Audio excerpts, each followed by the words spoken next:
Surviving the Great Depression, Lessons from a Turbulent Era. The Great Depression, spanning from 1929 to the late 1930s, was a period of profound economic hardship that reshaped American society and the global economy. With widespread unemployment, financial ruin, and a growing sense of hopelessness, millions struggled to survive. Yet, through resilience, government intervention, and community support, many weathered the storm. This article explores the causes, effects, and responses that help people survive during this difficult time. Causes of the Great Depression. The Great Depression was the result of a perfect storm of economic and social factors that collided with devastating consequences. The most immediate cause was the stock market crash of 1929, which wiped out millions in investments, leaving businesses and individuals bankrupt. However, deeper systemic problems had been brewing for years. Overproduction in industries such as agriculture and manufacturing led to an oversupply of goods, while consumer demand lagged behind. Factories produced more than people could afford to buy, leading to layoffs and closures. Unfair labor practices and growing income inequality also exacerbated the situation, as the working class struggled with low wages and poor working conditions, limiting their purchasing power. Additionally, government policies, particularly high tariffs like the Smoot-Hawley tariff, stifled international trade, further crippling the global economy. Effects of the Great Depression. The effects of the Depression were catastrophic.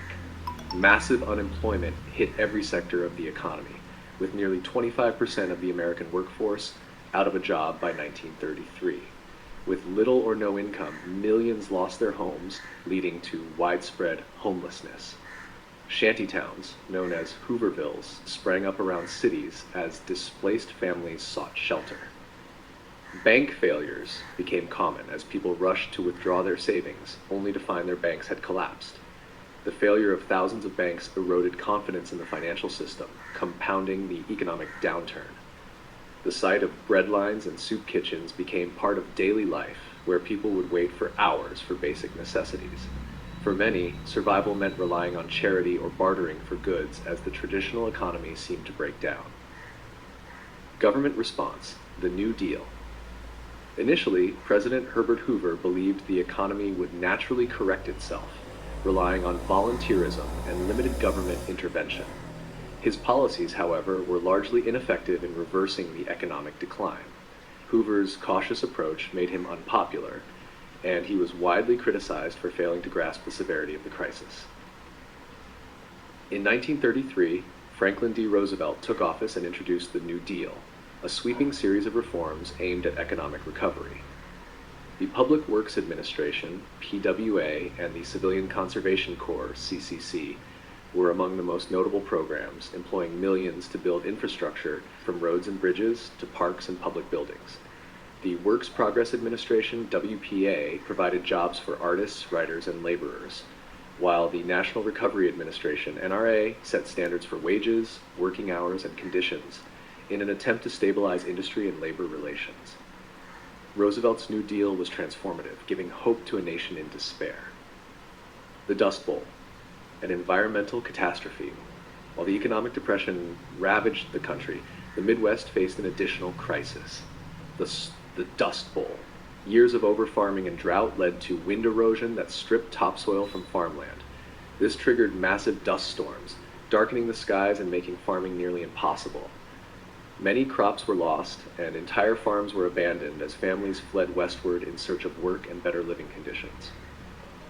The Dust Bowl added to the sense of despair, but it also spurred significant agricultural reforms under the New Deal, as the government promoted better farming techniques to prevent further erosion and offered relief to struggling farmers. Comparing Hoover and Roosevelt. The differences between Herbert Hoover and Franklin D. Roosevelt in their responses to the Great Depression are stark. Hoover's policies were conservative, relying on the private sector and charity to pull the nation out of its slump. He was hesitant to involve the government directly, which many saw as a failure to grasp the scale of the crisis. Roosevelt, by contrast, took bold experimental steps. His New Deal represented a fundamental shift in the role of government, introducing unprecedented levels of federal intervention in the economy. While his policies didn't end the Depression outright, they provided immediate relief to millions and laid the groundwork for long-term recovery. Roosevelt's leadership style and willingness to adapt helped restore public confidence, contrasting with Hoover's cautious, hands-off approach. Conclusion. Surviving the Great Depression required resilience, creativity, and ultimately strong government intervention. The causes, from the stock market crash to overproduction, exposed deep flaws in the global economic system, while the effects, unemployment, homelessness, and bank failures, tested the endurance of everyday Americans.